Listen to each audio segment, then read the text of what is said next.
Over the course of the last decade or so, there have been a couple of occasions with Governor Paul LePage and then now with Governor Mills where things have happened at the end of session that people didn't really expect. A couple of years ago with Governor LePage, he tried to do what Governor Mills is doing right now, and he did it at the end of a 2-year legislative session. Turns out if you try to do that at the end of a 2-year legislative session, you can't. And what I'm talking about is something like pocketing a bill or a pocket veto. So here's how it goes in Maine.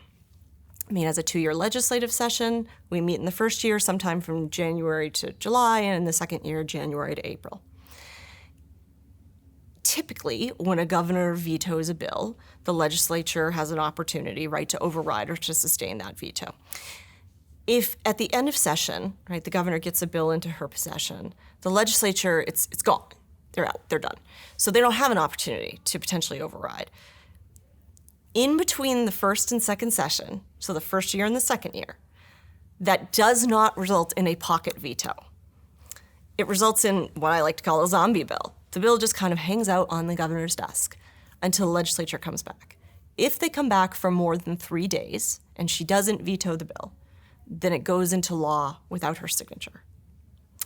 She has an opportunity to veto the bill in those first 3 days.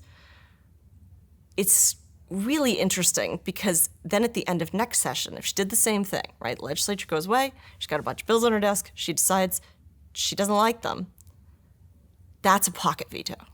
So a pocket veto is actually only available at the very end of a whole legislature, in this case, the 132nd legislature. So you have quite a few zombie bills right now, actually, one of which I worked on, the Maine's right to repair changes to that law to tighten up the data security. That's sitting on her desk. The bill about cooperation with ICE.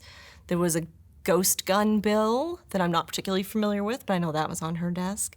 So several things that will sit until the legislature comes back in session. 3 days. She takes no action in those 3 days, then it becomes law without her signature. Now, what makes this interesting is that in this particular legislature, with this particular governor, I should say, they have never overridden her veto. This governor has never had a veto overridden by any legislature. It'll be very interesting to see what happens if she chooses to veto any of those bills, or any in the future, now that she may be running for higher office, and whether or not that will have any impact on the politics of a veto. So it seems entirely possible that she could go her entire 8-year career as governor with nothing but sustained vetoes, which is very impressive from a just, historical standpoint. I think that's probably pretty unprecedented.